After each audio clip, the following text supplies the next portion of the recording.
Hello everyone and welcome back to my channel. This is Nana's Adventures.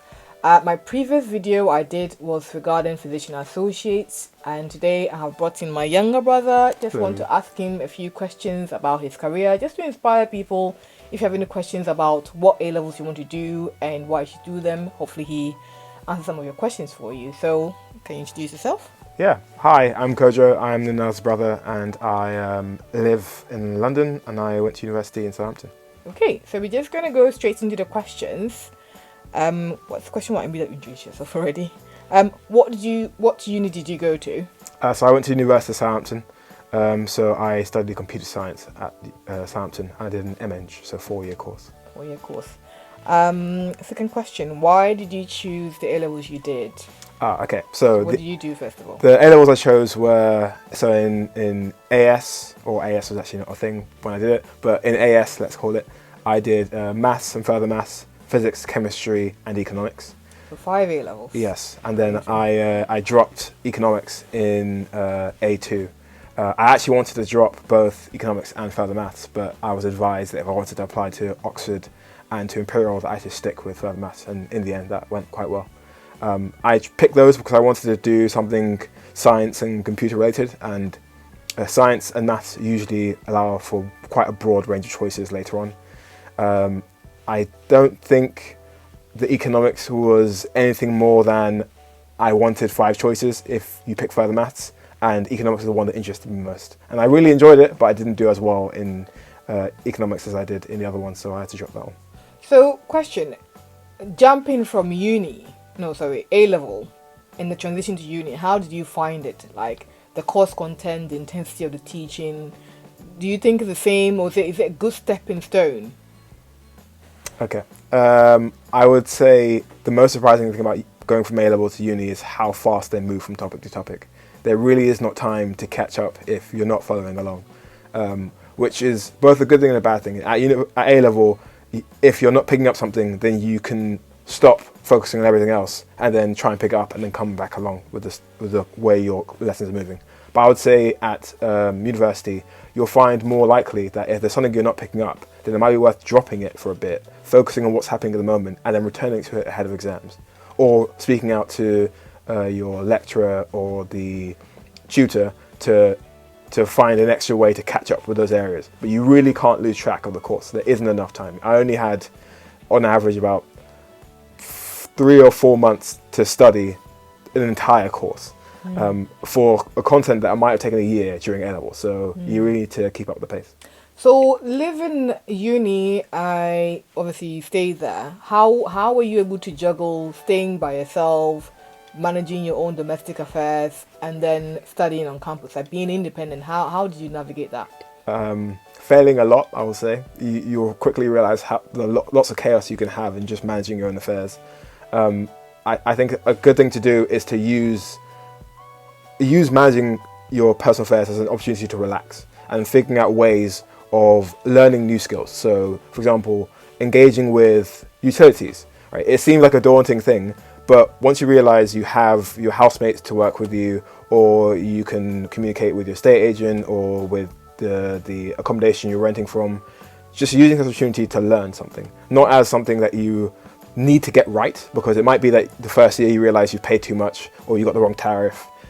That's an opportunity to fix in the second year.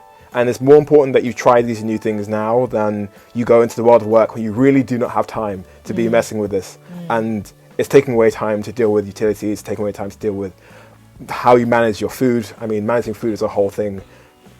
Living by yourself is not like living with family, so you can't bulk buy pretty much anything.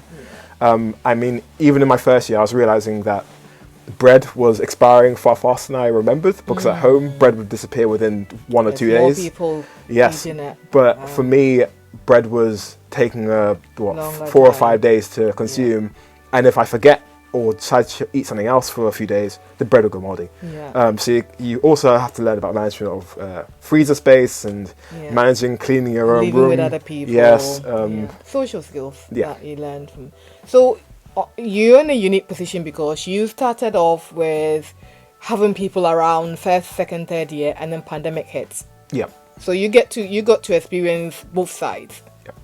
what are your thoughts on that? Do you think it made much of a difference having everything as usual versus having everything locked down and you cooped in your room and then having to study?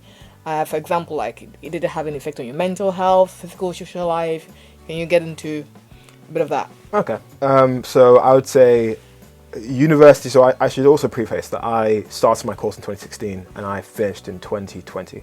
So the pandemic hit and then I finished my course fairly early on. And I imagine people that started, or people that had a full year in 2020 to 2021 would have a very different story than I had. But for me, going from university life before the pandemic and then during the pandemic wasn't as big a transition for me, because as a computer scientist in fourth year, I was spending a lot of time in my accommodation working at my desk anyway, or just going to the library, and then occasionally meeting up with people for group projects. So being able to transition to that, to just doing that from my home in London rather than in accommodation in Southampton, was not a massive transition. But there are certain things I'd gotten used to in living in Southampton, and suddenly the pandemic coming along and just inverting that was quite bizarre. And I think one of those things is, when you're living at university, you have a lot more flexibility in how you do things. And if you go back into a home where there's lots of people, you have to manage resources and things like that, then it can suddenly be very bizarre. Like, for example, I was living in my own room for accommodation, but I share my room in London. So coming from university, where I might start something in the afternoon and finish it late in the evening, I'm not leaving the light on at 1 a.m. when my brother's trying to sleep because he's going to work. So it's those kind of things where you have to get used to it. And again, you're probably going to start failing in the first few months of that. But I found you kind of got the hang of it. I still prefer the way university worked before, but I definitely think it was a useful learning curve. But those who have not experienced uni from what it was before, they wouldn't know any different, because they just entered into it from a pandemic point of view. Yeah. But if you've had half and half, you can tell the difference. Okay, so our next question from here. So we've done job hunting. So obviously then pandemic hits, and then typically you have gone the interviews, go for job interviews, physical, and then you got from uni, staying at home, and have to look for a job indoors. How did you manage that? How I'm sure a lot of people struggle, especially straight out of uni. How did you manage that? Okay, so I would say the first thing to keep in mind for anyone who's planning to go to university is the job hunting process starts surprisingly early. So I was doing a 4-year course, so I was looking for a summer internship in my third year, not my second year. But I was already in first year looking for possible summer internships to do in my second year, and also spring weeks. And spring weeks are really useful because they're only a week. Most spring weeks, they're not really testing you in any significant degree. They're just trying to get you in the door. But you need to apply early. So I was looking, I think, second year, I was looking in summer after first year, ready for the jobs I wanted to apply for spring week in second year. And it's kind of bizarre having to do it that way, because you feel like coming into second year, oh, it's going to be really busy, I haven't got the time to do it. You need to find the time. That's the first challenge. The fortunate thing for me is, because I did a spring week at Barclays in second year, I already had the summer internship offer after my spring week for third year. So I wasn't really hunting down jobs in third year like I knew a lot of my colleagues were. And it takes up a lot of your time. And then fortunately beyond that, I got offered a graduate scheme at Barclays, and that But you still went for interviews in other places, like you didn't just stop there, isn't it? Yeah. I think it's, even if you have an offer, it's useful to consider what options are available to you, because I mean, the useful thing of a summer internship and a spring week is they get you in early and they get you to sign a contract. If you can, try and consider what options might be better for you. And it's useful during the spring week and the summer internship to figure out what you like and what you don't like. And you might be able to speak to companies, realize, oh, there's something I saw in my role in my spring week or my summer internship that I really liked, and they're saying they'll give me that full time. Or it might be something I saw in my role in my summer internship which I didn't like, and I saw a job application and it seems that I'll be doing that full time. So I know to write them off. But this is really useful testing ground for how to proceed. An eye opener. So you go in with your eye opening for projection to the future. Can you see yourself doing this long term? If you cannot, then consider all other options. Obviously, the downside with having too many options is option paralysis, Yeah. where you then have too many cooks in the kitchen trying to tell you, take that one, take that one, take that one. So a good way of making a decision is make a list of all the pros about that job, all the cons about that job, and then weigh them, and then see what is important to you on that pro and on that con, and what you can live with, and what you are absolutely not negotiating about. Because at the end of the day, you have to be the one getting out of bed and going to work. Like for me, I used to commute 2 hours to work and 2 hours back, and that was a no ever again. So as much as I love London, I didn't want to get stuck doing that. I was broken. For someone, that's just the least of their problems. So that will probably be something at the bottom of their list. Again, you have to do that list for yourself and see whether you can see yourself doing that. Some people enjoy commute that much because they do reading, they see people, they hang out. I wanted to have that 2 hours to do something completely different. Yeah. So think about that for yourself and let people give you opinions, but the final decision you should make it yourself because you're the one who will be living with it. So yeah. I'll definitely also add on that point. It's going into a job. It might seem like you already know what you're going to like and what you don't like. Be prepared to be wrong. Right? Don't go into the job. Yes. Yeah. Go into the job thinking, I might like this, I might not like this, but I'm going to try. Yeah. Right? And keep trying because I after the summer internship, I didn't think Barclays was the best place for me. But then doing this grad scheme, I realized it's amazing. Like there's lots of opportunities and lots of teams are different. So if you hear about someone saying they had a bad experience at a firm, but you think there's a part of the firm you would like to see, still go for it, right? It's an opportunity. You can move around. It's a very fluid market, especially for computer scientists. Yeah. So if you're interested to try something for a bit, then go in, try it, and if you don't like it, then you know. The worst that happen is that you don't like it. Yeah. You're not gonna die over it or lose your job over it, as long as you're not killing anyone on that job. But it's also a great opportunity to network. Like you get to know so many people, you get to have so many people on your network. If you didn't like it, at least you know that person who, if you needed something, you can contact in that place. I mean, when I was doing my uni, my final degree, my choices of department to work in, because I work in healthcare, I wanted to work in orthopedics, renal, and then acute med was my third option. But that is what I'm currently doing. My third option is what I'm currently doing because I was open to it, and I wouldn't change it for anything.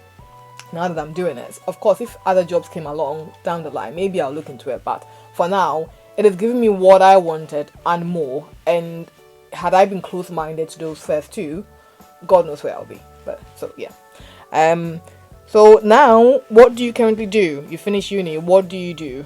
Okay. What is your job? It's not actually what's your job. What do you do? Cool. So I was a computer scientist or software developer at Barclays in the investment bank. But as a graduate, you get to move between BUK and the BI or Barclays International. But I recently just left, so I'm leaving to join a new opportunity at a firm called G Research as a software developer still. But it's a new exciting opportunity where I'll be using some of the self-taught skills I've acquired over university and during some of the time at Barclays. Okay. Our next question. So looking back, now that you're out on this side, I think you're fairly new graduate, but looking back, do you think you made the right choice with your A level? Looking back. With my A levels? What A level did into uni? So the whole process.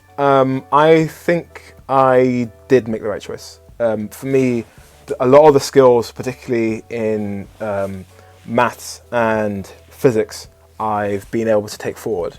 And particularly in maths. In computer science, you'll be quite surprised how much maths you will at some point depend on.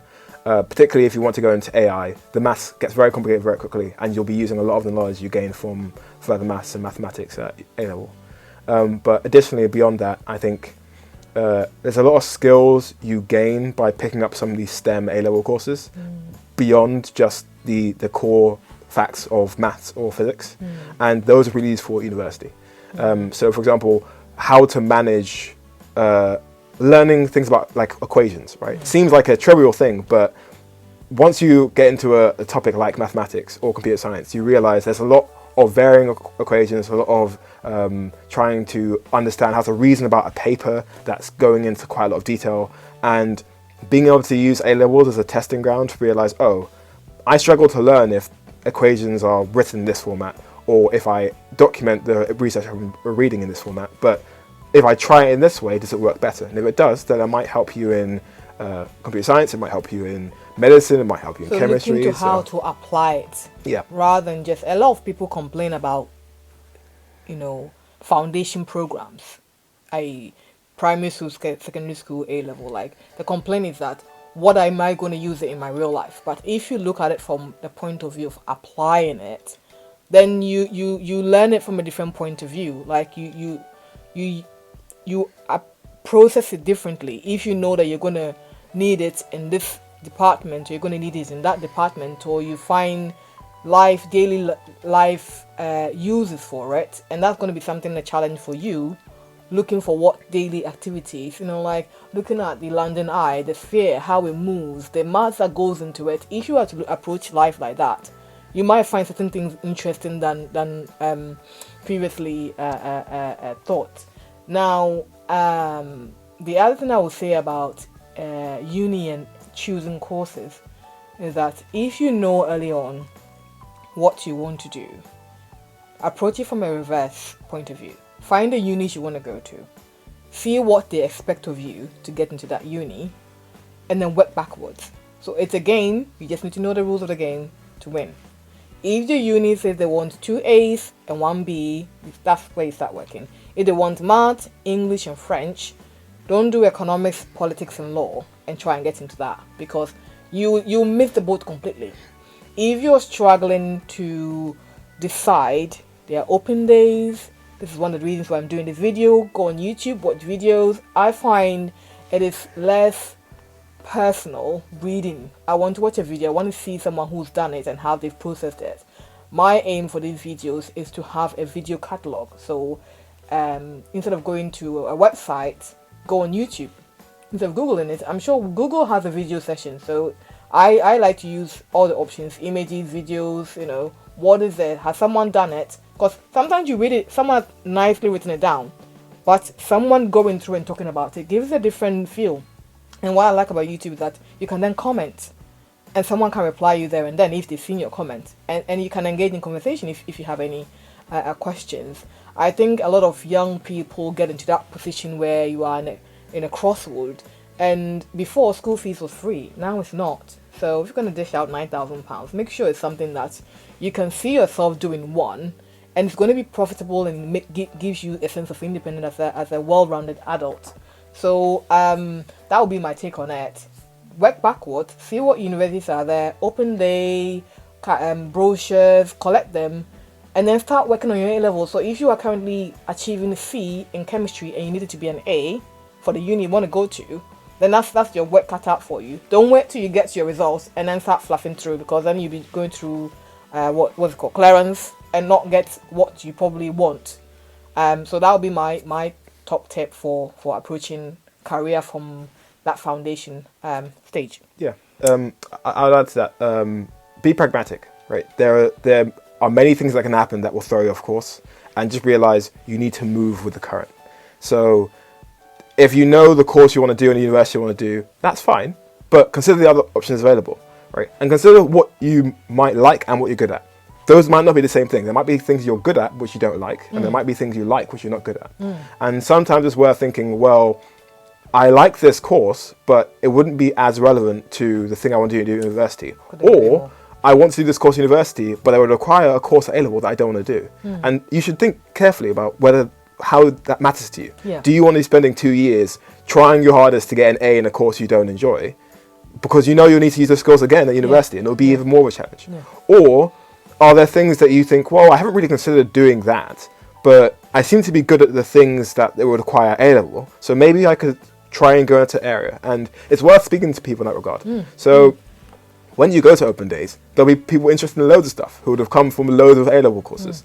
And it would be good to understand from them what they've done, what the challenges they faced, and what pragmatic decisions they've made. In, for example, which universities they're applying to. They might have had really top-tier universities as their aspirations, but they might have considered, well, I went to an open day at university that I wouldn't normally consider, and the course seems really good.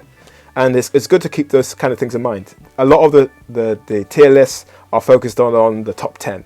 and there are 400 universities in the UK, and they're teaching loads of courses. So keep in mind that there are loads of options available to you, and it's just a case of being pragmatic, being frugal, realizing that it's going to be a lot of hard work, but make sure you're happy to put the work in. Yeah, yeah. And I completely agree with that. When I was doing my A-levels, sociology was like a breeze. I could do it in my sleep. But I knew sociology couldn't get me into pharmacy. But it will add to my UCAS points. Yeah. So what I did was I aced that one, and I took my time with the ones I was struggling. So my biology, my chemistry, and that got me the combination grade that I needed. The chemistry and biology were not the top notch, but the sociology boosted it so much. So there's a whole art and chemistry to it, and you have to know the rules of the game and play to your advantage. These university people here, they here collect the money, and they're here to make sure that you go to the 4 years with a degree, but that degree qualification or the level you get is the work you put in. They're not going to be doing that for you. So know the rules of the game. When you get into first year uni, what is the pass mark to get into second year? Know that from day one and start working towards it. Don't wait till exam period and find out that it's 50% and you've always been working and cruising at 20%. So that if you are struggling with certain modules, if you need to attend more of this module or get a better grade in that module, make friends in that modules that are good, then you start working. You have to be quite analytical. If you're struggling, get someone to give you a hand. There are tutors, there are good friend groups, there are lecturers, YouTube videos. I mean, so many things available. I think our generation has so much available than we know about and appreciate. And it's about time we take advantage of that really to our benefit. This is our future, and hopefully that the next generation will also do the same and make it better for the next one. Okay, I think we are at the end of our questions. Do you have anything to say? I'll just quickly add that I think, as you said, it's really important that you're sure on your choices. And one thing in that regard is some people might stray you away from picking an A-level course because it's not typical or it's not completely aligned with what the university course you want to do or the career you want to do. I would say it's really important that you realize how hard A-levels in university will be. And it's sometimes worth taking a loss in terms of this course isn't strategic, but I enjoy it or I'm good at it, and it gets you the grade. And sometimes getting the grade or being able to enjoy something that's otherwise going to be really hard is the thing that pushes you along. Because if you just keep picking things that are worthwhile but require too much effort, you'll burn out and you won't do as well. Absolutely. And the other thing about uni applications and getting in is doing things that will set you apart. Everyone will get the grades. Okay, so why should I give the degree to you versus the next person who also did the same A-levels? So look at extracurricular activities. If you're into IT, attending IT events looks good on your application form. Being in the know of what's going on in IT gives you a good leg in on. I did pharmacy. I volunteered in different pharmacies. I did physician associate program. I did placements. I tried to look into other ways that would make my CV looks better than the next person. Give you a leverage. Why should I give you the degree? Because there's so many people applying. Why? The same thing with job.